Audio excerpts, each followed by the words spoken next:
we are here to witness the most anticipated program of our school, the annual event where the most articulate voices are heard and the keen intellect are honored. We hold the most intriguing and most thrilling persuasion of all time. Welcome to Debatematics!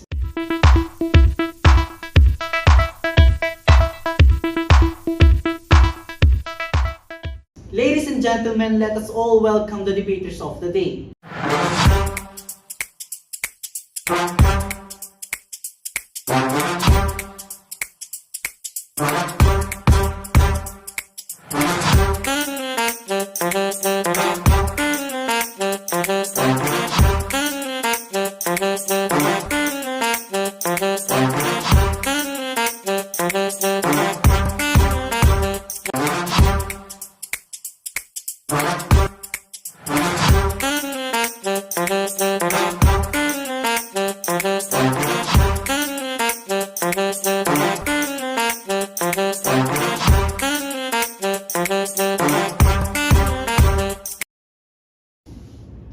Some believe that mathematics was out there, simply waiting to be discovered, while others believe it is instead a creation of our mind. Even today, the question doesn't have an exact answer.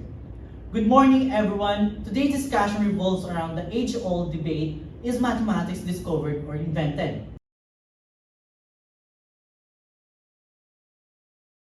This event will showcase the brilliance of National University students from the Department of CAH Medical Technology course in terms of logic and reasoning skills.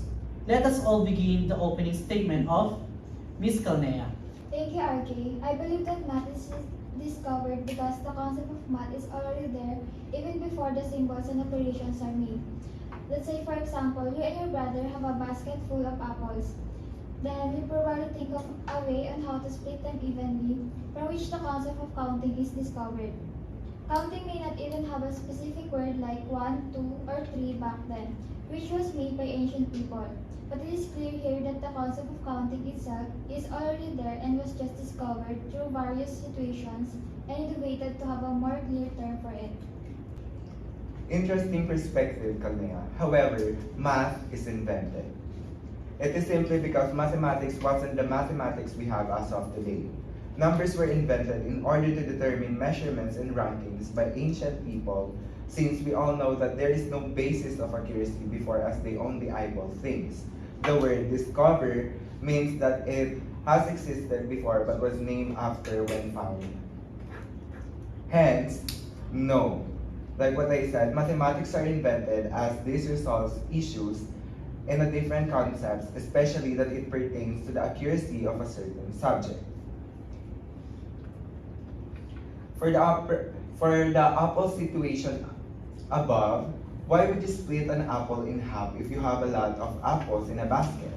And if they would share, why would they cut the apple in half instead of just dividing the whole apples proportionally? What I am trying to say here is that if ever there will be a division that might happen between the two brothers, maybe counting the whole apples and dividing it proportionally, knowing that mathematics' first purpose is to determine value by counting. Wow! Napakagagaling ng kanilang mga matatalinong argumento. Once I believe that even na hindi pa discovered ang math, still existed na siya. And while the other sides is believe that it is invented talaga. So let's delve into the next argument, Ms. Basi. What supports your view that math is discovered? Mathematics is a discovery, not an invention. So, meaning lang nito is that the natural logic and patterns of all numbers ay nag-exist na bago pa magkaroon ng symbols and operation to represent them.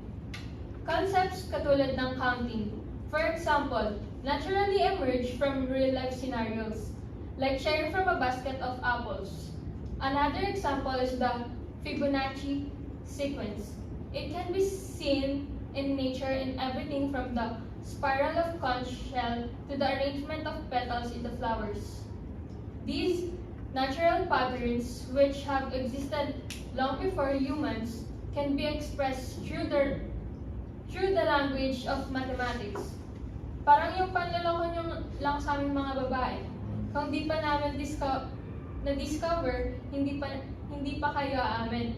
Lumitaw lang kayo bigla para manggulo ng tahimik namin buhay.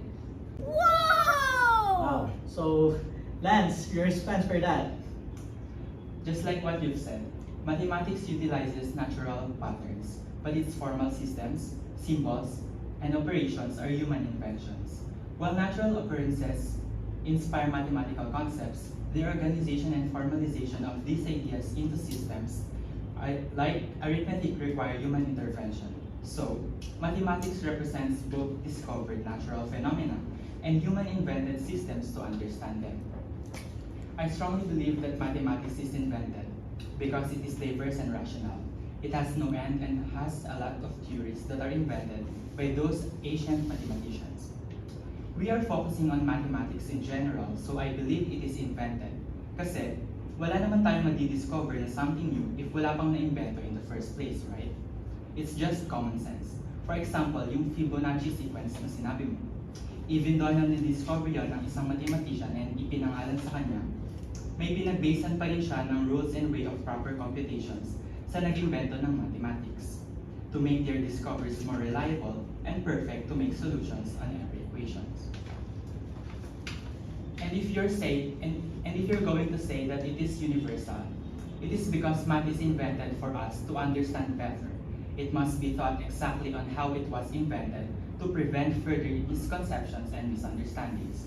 Again, it must be uniform all throughout to prevent and avoid misunderstandings of different mathematical truths.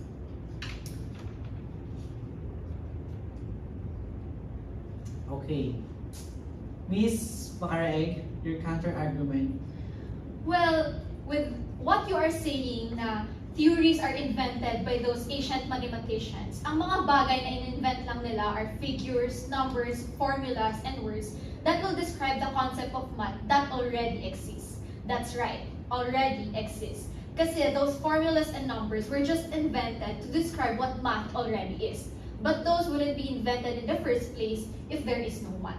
Just like what you said kanina. Kasi wala naman tayo madidiscover na something new if wala pang na-invento in the first place, right? Formulas, operations, and numbers are just invented to make the concept make sense. And as per what you said na mathematics is diverse, which means na it has a variety of concepts, which also proves na mathematics is universal. Para kayong mga lalaki, pag universal yung kalokohan nyo, kaya nyo nga kami naloko, di ba? Anyways, going back to mathematics as universal. We can see that every country in the world uses the same symbols and structure operations to convey certain steps, like the plus for addition and minus sign for subtraction. If math was invented, how come it has the same exact structure in all areas of the world with different races, languages, culture, and practices? If math was invented, then it should have different rules and structures for each country since different types of people invented it. However, it is uniform all throughout, which is another evidence that mathematics is already existing in our world. And when people discovered it, it has all just passed through people in different races and generations. If the universe were to disappear tomorrow, every made-up idea from races to democracy would disappear, and of course that includes mathematics. Now, how could you say that mathematics already existed in this world if you know nothing about that subject in the first place? In the beginning kasi, we used to count like simple 1, 2, 3 to count the object around us. But later on, human invented more concepts like geometry, arithmetics, integers, and etc. Ang sinasabi lang naman kasi sa concept na math is universal is yung same concept na ginagamit ng every country na uses, pero yung concept na tinutukoy nyo is invento na ginawa ng tao. These extensions to mathematics were developed to serve our purposes, but not necessarily because we witness them in nature. In the form of numbers and symbols, which I call the notation, is quite certainly na invento ng tao. 2 plus 2 is equals 4 is the expression of a relation between some objects. That relation, however, holds across a very great number of kinds of objects. 2 apples plus 2 apples equals 4 apples, or donuts, or atoms, or even stars, or whatever you like. That relation holds. That is a nutshell way of expression the definition of what we call math. Like nutshell thinking yung mga babae, sobrang komplikado.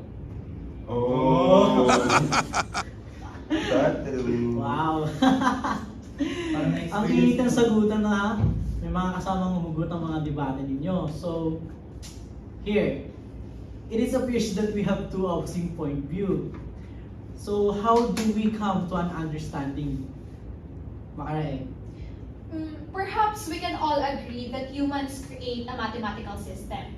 However, this system are only based on natural mathematical facts. That is a fair compromise. The fundamental relationships and patterns seen in the natural world serve as the basis for the mathematical language that humans have created to understand our reality. Wow, ang galing. Galing ang inyong mga argumento. No? So, it appears like we have reached a compromise. Thank you, debaters, for your insights. And the relationship between invention and the discovery in mathematics is indeed fascinating topic. The controversial debate between those who think mathematics is discovery and those who think it is invented may go on forever. Given the problem has existed for 2,300 years, it is unlikely that this mystery will be resolved anytime soon. However, the truth remains the mathematics just doesn't care if we believe that it was invented or discovered. And Pag-uusapan na lang. Uy, ang gagaling nyo ah. Pero yung insights ko for me, talaga or invented talaga ako. Kasi everything that we are discovered is really invented. So, lahat na lang ng mga discoveries natin is parang, lang siya, parang theories pa lang. Wala pa siyang parang pinaka-facts na hinuhold. So, for me, invented yung mathematics. Discovery yun. Kasi wala ka namang, hindi, may math pa din naman kahit hindi ka mabuhay. Nag-mediator ka pa.